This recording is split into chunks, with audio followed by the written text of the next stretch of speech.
and welcome back to another behind the scenes cake studio vlog. These names keep changing every time I start this. It's been a little while.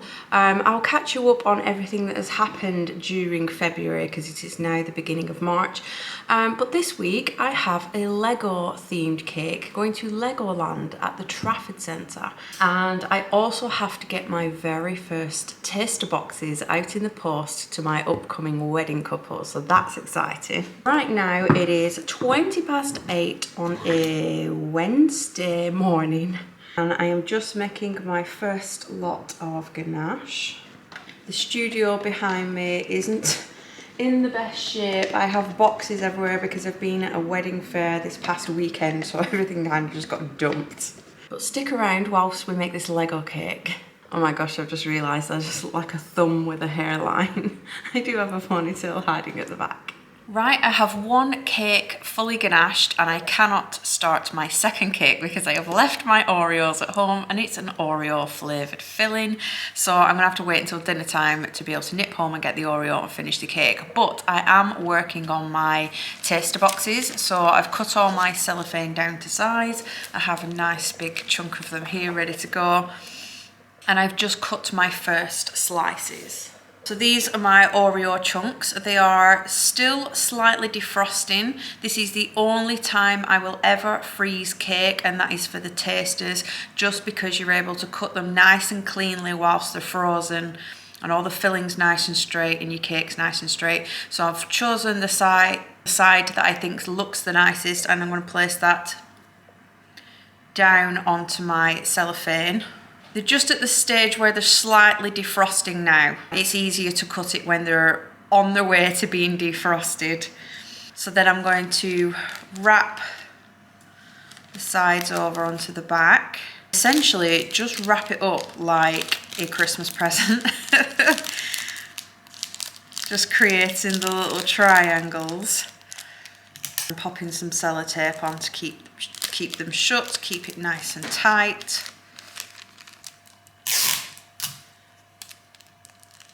That's done. So that's what the front looks like. That's why I've chosen the side that looks the nicest to go face down, because that's the side they're going to see. And then I'm going to put a sticker on here to say that it's cookies and cream flavour. However, do not stick your stickers on until they are fully defrosted, because the cellophane will get a little bit damp and then it will make your stickers slidey and fall off or go see-through. So like I said, this is on its way to being defrosted, so I'm going to leave this to one side now whilst I work on all the other ones and just let them fully defrost before putting stickers on them. If you have flavours that look the same, so say chocolate and orange and chocolate and mint are both chocolate sponge with a chocolate coloured buttercream, but one will be flavoured orange and one will be flavoured mint, I just have my post-it notes that I will write on chocolate orange, and I'll place that with all the chocolate orange ones and one with the chocolate mint so they don't get mixed up, because like I said, I can't stick the stickers on yet. But I'm going to work through all my flavours now and I'll show you what they look like later on. Here is where we're at this afternoon. All cake tasters nicely wrapped. My chocolate orange and my chocolate mint top and bottom, because they do look identical. But you can just see these ones are the last ones to start drying out now, and it's just the cellophane on top that is very, very wet. You can see like the beads of water on it, so I'm just waiting for them all to dry out and then I can sticker them up. The next job is to fold all my boxes. So these are my bases. I picked this nice teal colour because I did want to go heavy with my own branding. You'll see a lot of cake taster boxes out there on the market are very much white, clean, they're fancy logos, and I wanted to be completely different as usual. I wanted to be big, bold, bright and beautiful. I'm very 80s/90s style. This teal to me is definitely 80s, especially when you pair it with pink. This is the sort of thing it reminds me of. And there's nothing wrong with those clean white ones. I think they look really, really nice, but it just doesn't fit my entire branding. I'm all about the alternative cakes, bright, colourful, geeky, modern, and I just feel like I want my boxes to represent that whole thing. So that's my base now fully done, and here is my lid, which is a nice hot pink. I still do have hot pink in my branding. My branding is mostly blue, yellow and pale pink, but I do have hot pink, as you can see here on my walls. And then I had my logo put on in foil gold. I'm not sure, I can't really see the little screen, so I don't know if it's showing up well or not, but it looks really good in person. I have shared where I got these from with my brigadiers. I have a supplier list that is shared with my brigadiers, so they can see where I buy everything from: my chocolate, my cake supplies, boxes, and all those bits and pieces. So if you want all that information, you can get that from £3.50 a month. But that's the lid all done. So that's what it looks like. And against the teal, I think that looks super retro and something very, very different to the other cake tasting boxes that are on the market in either like black or white. Again, nothing wrong with those. If it fits your branding, that's the perfect choice. However, this is definitely more me. So we've got the pink and we've got the blue, and to bring the yellow in on my branding, this is what they're going to see when they first open the box. So they'll open the pink lid, and this will be here on the very top in yellow, again with my branding on it. And it's essentially the flavour list. Them are all the different flavours available. Mentions that their finished cake will have ganache on it and some allergens, and then there's a QR code here which they can scan to see every single allergen for every single flavour, because some flavours will have more allergens than others. And then on the back is just a little collection of my cakes, and then some information about my chocolate bar favours that are also going in here, and my website across the bottom. So I'll show you the chocolate bars when they're ready as well, and also how they fit nicely in this box ready to go. Right, we're half an hour off home time now, and I've been multitasking, going between samples, chocolate and cake. This is the Lego head in progress. The reason I haven't shown you any of this is because I'm filming it for a tutorial, so I just wanted to show you roughly where I'm up to. This is the bottom tier. It's all been marked up for where the Lego head is going. The ganache is all finished on this one. And over here, I'll spin them round, are my cake samples, all stickered up. All the cellophane is dried now, stickers are on, and I placed it over here so I could get some pictures with my logo. And the last thing to do is get the chocolate bars ready. Here they are all done. I've done mini milk chocolate with freeze-dried raspberries, a little Eat Me sign, and the flamingo. Eat Me reminds me of Alice in Wonderland with the biscuits and the drinks and stuff that makes her bigger and smaller, and I'm sure they play polo or some sort of game with flamingos. Could be wrong. It's been a long time since I've seen it, but that's what I've put together anyway, and these are just going to go in with the taster boxes because I offer these as wedding favours. You can have them with just like a flavour on it with no plaque, which is the cheapest option, or a sprinkle mix to kind of match the colours. The next option up is one like this, where all the messages are the same, and the messages could be anything like Mr. and Mrs., the wedding date, Mr. and Mr., a wedding quote, stuff like this that kind of fits with your theme. And then the dearest option is having everybody's individual names stamped on every bar. But they also double up as place settings, so they show people where they're sat, but it's also their favour as well, so it's like 2 in 1.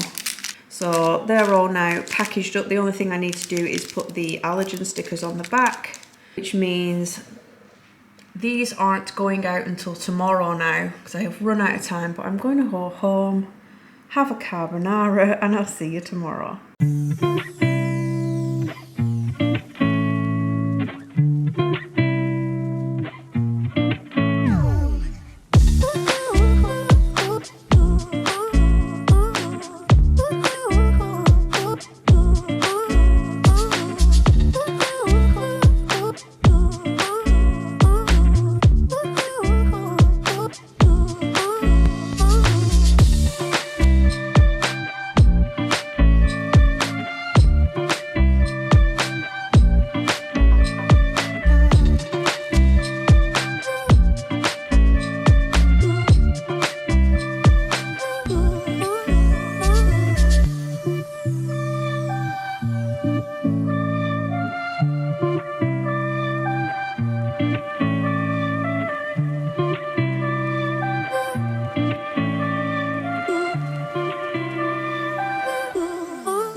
Happy Friday. I am still working on this Lego cake and I am currently punching out lots and lots of the tiny dots in all different colours.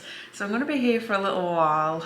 I'll show you where I got up to, but I'm hoping, well, it has to be finished today because we deliver it tomorrow, but I'm hoping to be finished on time today because it's my film night tonight. So it's my choice of film and tea.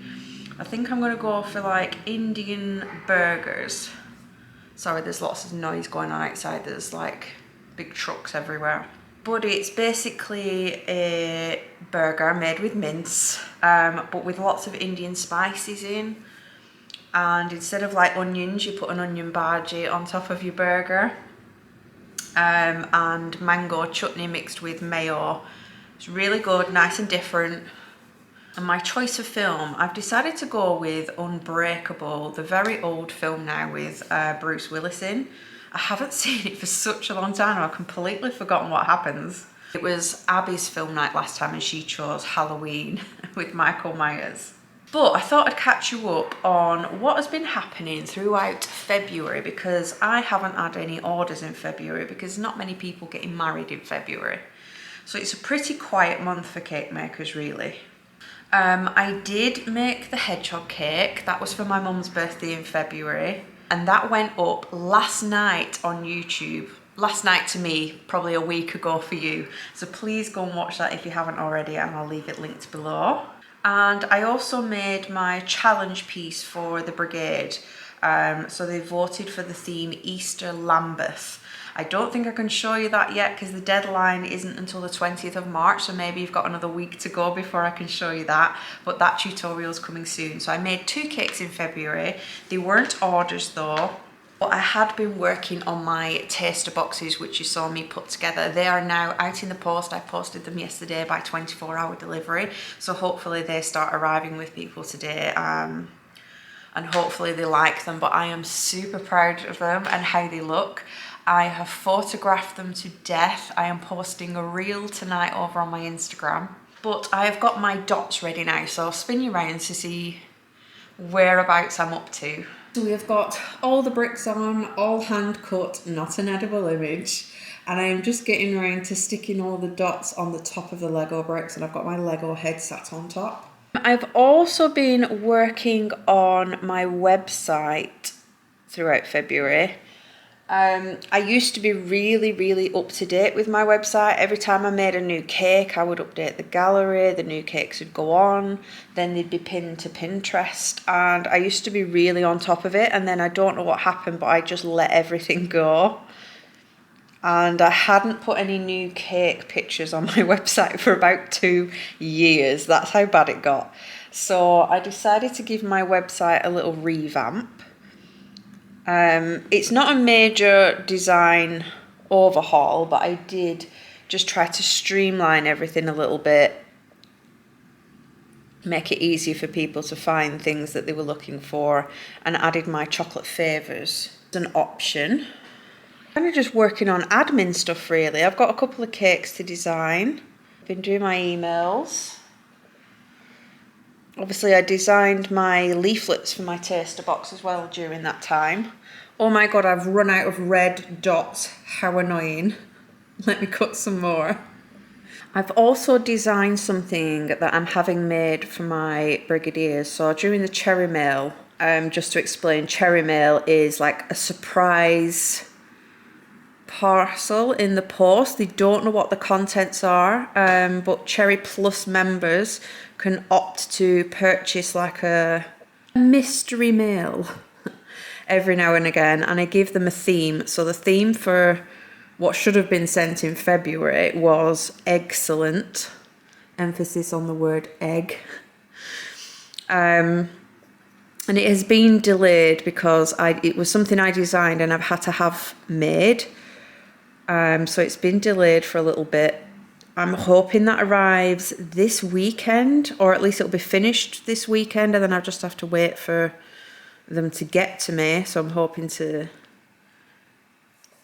post them out near the end of March if they're ready.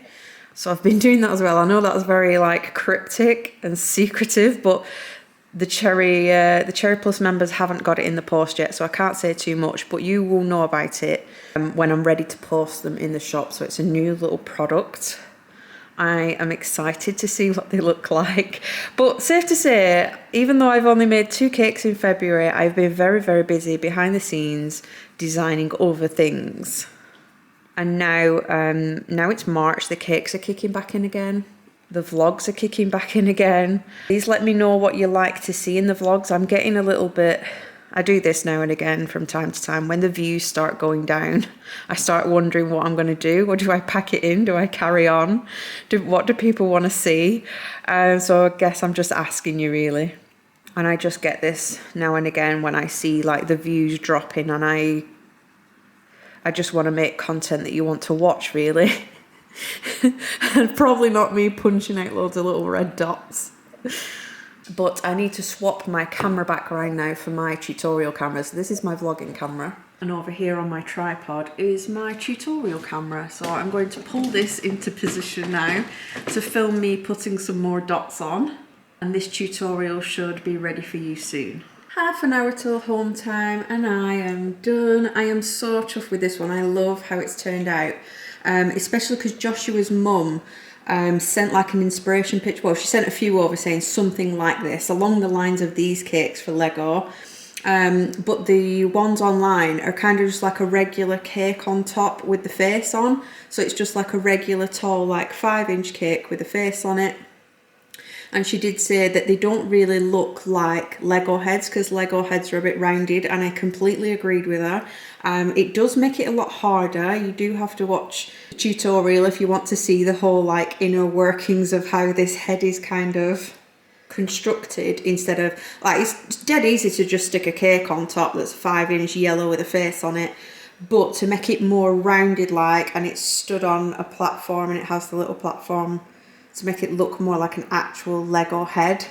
So that was a request from Joshua's mum. I really like how different it looks compared to a lot of the other ones online, and how more, not realistic because it is a cartoony Lego head, but you know what I mean, it's a bit more in keeping with the actual Lego pieces and how they look. So I'm going to leave this here, let it all fuse together and set overnight so all the bricks are nicely set in place and the head's set in place. And then I'll pop back down tomorrow to box it and take it to the Trafford Centre.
Oh my goodness. I am so glad that happened after the cake delivery. As you'll have seen, we made it to Legoland. It is based in Barton Square, part of the Trafford Centre, which luckily has a car park nearby. So we carried it in and the staff member took us on an absolute maze through the whole inner workings of Legoland. Poor Adam was carrying it. And what people don't realise is the cake itself It can be a little bit weighty, they can be a little bit heavy, but it's made so much worse by how you have to hold them. And I don't think everybody realises this. When you are carrying something heavy, your instinct is to hold it close to your body and like lean with it and hold most of the weight here. So you're kind of leaning, pulling it in and holding it with your chest. When you're carrying a cake that has to be fully level, your arms are outstretched, holding the cake completely level away from your body, cannot be tipped towards you. So you're always carrying it at arm's length, completely level the whole way. So he was carrying it through Legoland and I kept turning around. There was no way for him to put it down. I'm like, are you all right? Have you got that? Yeah, it's fine. And luckily we made it through lots of back corridors, but then there were parts where we opened out into like the play area and oh my gosh, absolute carnage. There were Lego bricks everywhere, like all over the floor, and the staff members like kicking the Lego out of the way on the floor so that Adam didn't slip on it. But we made it to the party room, set it up. And yeah, his arms gave him a good workout. All his arms were completely dead. And then we were on our way home. We were just a few towns over away from home and we were going round a roundabout. And when he was like coming down in gear to slow down to go round the roundabout, that's when we realised something was wrong. It was frantically like trying to put it in any gear, it just wouldn't go in any gear at all. Like, what is going on? And then the clutch just completely dropped to the floor and didn't come back up. So we just made it round the roundabout, and then luckily we're going on to like an industrial estate / retail estate. So we just had to pull into a quiet corner and we lost momentum. So I had to get out and push the car onto Screwfix's car park into a car parking space and then get taken home, as you will have seen. So it was an eventful weekend because we had to keep borrowing Kai's car to go and get like food shopping, and it was Mother's Day as well. And I was trying to work on Abby's room because if you haven't noticed, you can probably tell there's a lot of stuff. When things start piling up on here and things start looking a bit messy around me, just know that the rest of the room is exactly the same. And all our furniture is all over the house. I'm staring at all the drawers piled high here. We've got like her blind ready for a room. We've got some no-nails there. So we've been desperately trying to get a room done around wedding fairs and Mother's Days and cake deliveries. And obviously a lot of the work is quite noisy, so we can't do it in the evening either. So this job has been really stretched out. That's one thing I didn't mention when I said like what was happening during February and what was happening behind the scenes when I wasn't vlogging. We've been doing Abby's bedroom. It's been going on for a long time, just trying to do little bits here and there. This weekend we're hoping to sand the walls and actually get some paint on them. But I'll leave that for another vlog because it is now the end of this one. We are into another week. I'm going to film this one as well because I have 2 cakes this week. But you're going to have to stick around to see what those are because I'm not going to tell you yet. Those will be in the next vlog. But thank you very much for watching and sticking around. Give me a thumbs up if you liked watching. And please do leave me a comment below because I do read them. Sometimes if you've got a public profile, it'll actually tell me how many years you have been subscribed to me and how many, like if you're a top commenter or I have given you a lot of like hearts. I get to see all that information if you have a public account, so I can see some of you have been following for like 8 years, 5 years, 3 years, 2 days, and it's amazing. So please do leave me a comment and I will see you in the next one.